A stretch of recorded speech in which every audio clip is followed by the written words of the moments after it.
धन धन सतगुरु तेरा ही आसरा, धन धन सतगुरु तेरा ही आसरा। आप सारी साध संगत जी को आज का पूज्य गुरु जी का अनमोल वचन सुनाते हैं जी। पूज्य गुरु संत डॉक्टर गुरमीत राम रहीम सिंह हैं जी। इनसे फरमाते हैं कि मालिक के सार खजानों की कुंजी संतों के पास होती है। मालिक समय संतों के हुक्म के अनुसार ही चलता है। संत महापुरुष जो चाहे करें, मालिक उनकी किसी बात को नहीं मोड़ता, अर्थात उनकी हर बात को मानता है, क्योंकि उसके दरबार में संत ही सब कुछ होते हैं। संत महापुरुष मालिक के दरबार के कर्ता धर्ता होते हैं। सभी अधिकार उनके पास होते हैं। उपरोक्त शब्द में किसी चीज की ओर संकेत किया गया है। सतगुर सम्राटों का भी सम्राट होता है और सारी त्रिलोकी उसका वंजारा खरीदार है। उसके पास बेअंत रत्न पदार्थ हैं। वहाँ प्रेम भक्ति के लाखों ही भंडार भरे पड़े हैं। वहाँ पारजात के लाखों ही बाग हैं और कामधेनु गौओं के हजारों झुंड फिरते हैं। वहाँ लाखों ही लक्ष्मी सेविकाएं हैं और पारसों के अपार पर्वत हैं।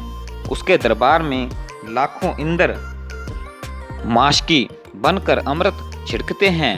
वहाँ लाखों ही सूर्य और चांद चिराग का काम करते हैं। रिद्धियों और सिद्धियों के ढेर लगे हुए हैं। वह दाता सबको आवश्यकता के अनुसार बांट कर देता है। हे जीव, तू अपने मालिक के प्रति विश्वास तथा प्रेम पैदा कर। वह निरंकार प्रभु तो अपने भक्तों के ऊपर हर समय दयावान है, पर परमात्मा अपने भक्तों पर सदा दयावान रहता है। सच्चा प्रेमी भक्त मालिक के अतिरिक्त कुछ नहीं मांगता और मालिक भी अपने भक्त को कोई भी कमी अनुभव नहीं होने देता।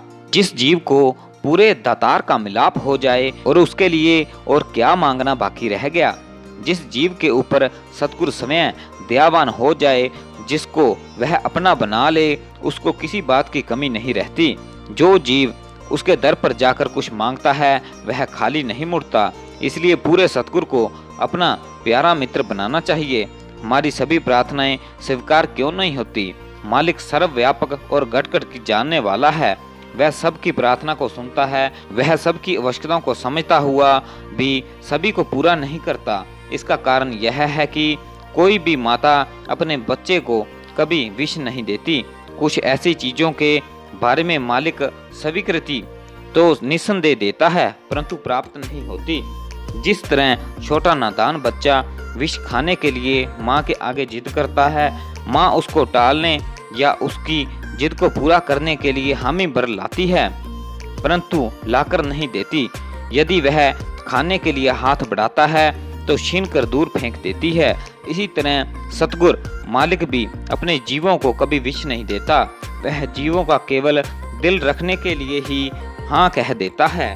ईसाई धर्म की पुस्तकों में भी लिखा हुआ है, यदि आप मालिक से कुछ मांगते हो तो आपकी वह मांग पूरी नहीं होती, तो इसका कारण यह है कि आपने उनके आगे गलत प्रार्थना की है, जिसको कि आप भोगों तथा विषय विकारों में खर्च करना चाहते हो।